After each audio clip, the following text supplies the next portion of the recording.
Hello, rail fans. Earlier in the morning, we had been over in Callahan, Florida, and set up at our favorite place, and happened to see a couple of work trucks come by on the high rails, and we discovered they had some work on a crossing by the old schoolhouse, and they were going to be a couple hours or more. So we decided to pack it in, and we'd figure out something else to do.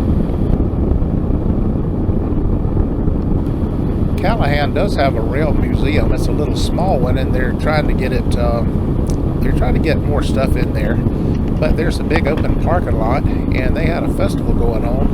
A little local thing, had a lot of vendors there, and so we walked up and down and talked to some people that we actually knew knew a common person back home, and so we decided to just go ahead and pack it on in, and went through Waycross and had lunch at the Chinese buffet, and decided to head on home when we discovered this freight train just to the west of Naylor, Georgia, and we decided to just film it out the window and go from there.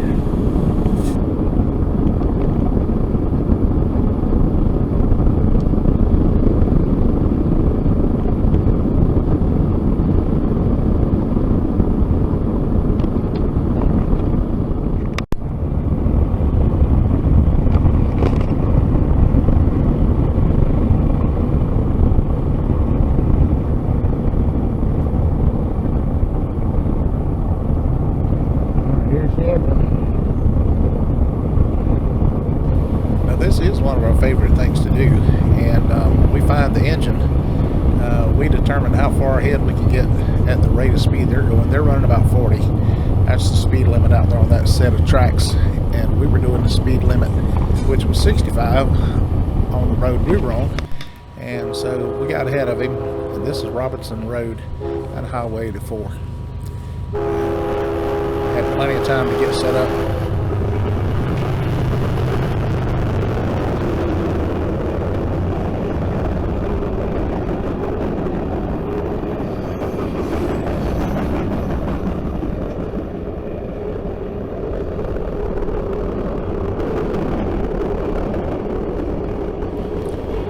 This is also another thing that I like is track speed, and being set up this close to the train is very stimulating. It's a little uncomfortable to those who are concerned about the last days on Earth. If this is the way I go, that would be just the way to suit me just fine. Well, I say it jokingly, but at the same time, I'd hate it for the rail crew and for the EMTs and the different ones that had to find all that ground up hamburger meat in that dirt, gravel, and rubble.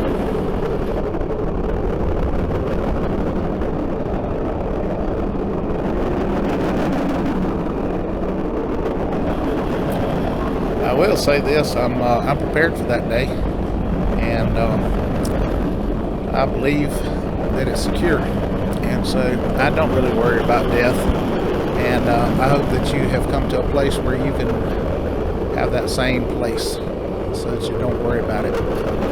It'll come to all of us who live, and that's not being morbid, that's just the facts of life.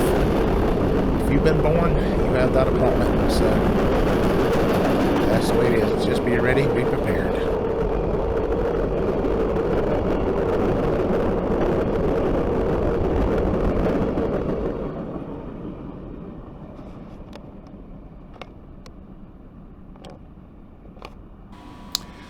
Once again, we saddle up and we get back on the road, and we knew he had to slow down to come through Valdosta, and so we got on Savannah Avenue.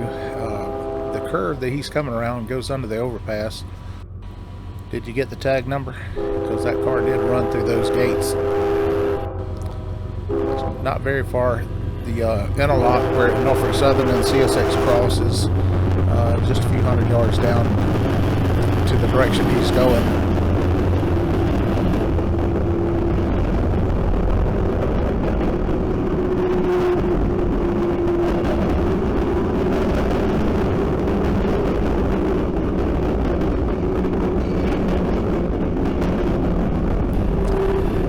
a better location on the other side of the street. It would have been the sun to our back.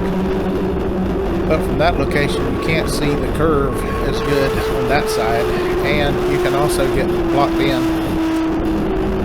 With him going on straight through, we wasn't worried about getting blocked in, but we have been at this location where he stopped here, waiting at the interlock, and then you had a Norfolk Southern crossing, and you have to wait till they go. That's the only option you have at that location.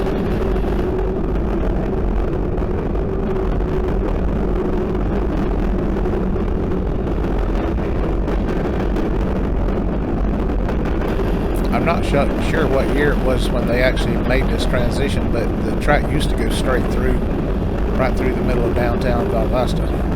Back when I was younger, there was a train station there that we actually rode in the first road, rode a train up to Adel, Georgia.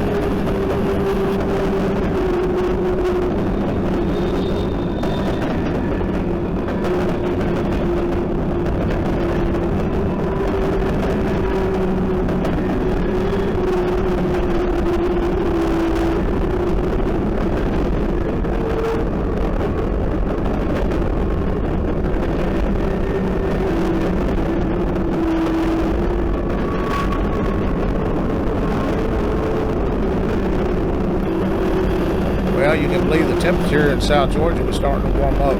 It was quite humid. Also, we had a good cloud cover, but we never did see rain out of it. But it was very humid, and then it cleared up for a while.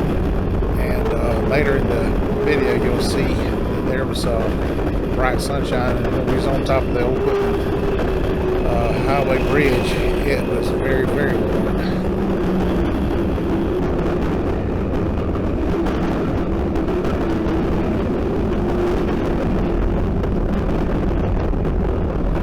I know I'm a little bit on the weird side, but I often wonder what it sounds like underground. If it was an old tortoise, gopher turtle, or a rat or a rabbit in a hole.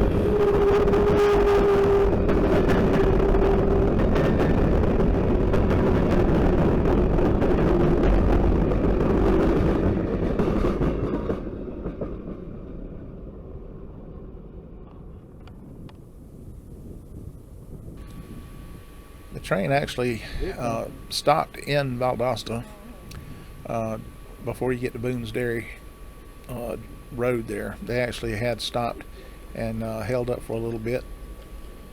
We went ahead on down to the old Quitman Road. It's closed, but we was able to get around, and you can't drive up on the bridge anymore.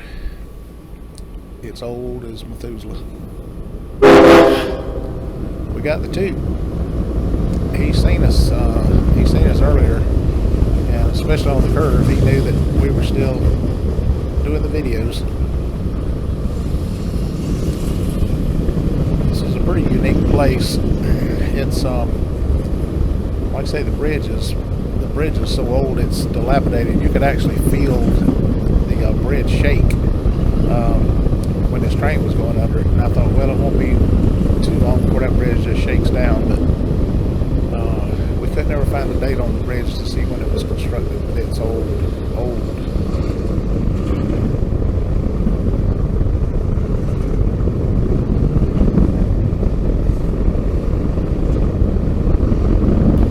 We had plans to continue this chase and just keep going west with it, but because it was early in the afternoon, we decided to we'd had a long day before, and got up early this morning, drove from Callahan, and decided that she had some medicine needed to pick up from a Publix pharmacy, and we decided by the time we got back from chasing this one westbound that we would have to probably get the medications the next day, and so we decided to let this be the last stop on this chase.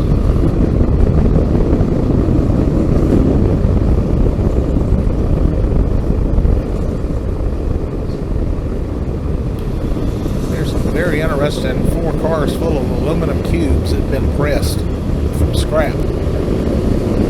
And as always, we appreciate all of you that watch these videos to the end, and we hope you enjoy these videos. And what's happening now is I saw the end of the train and decided I'd get the finish shot on this side of the bridge, so I had to pick up the tripod and everything.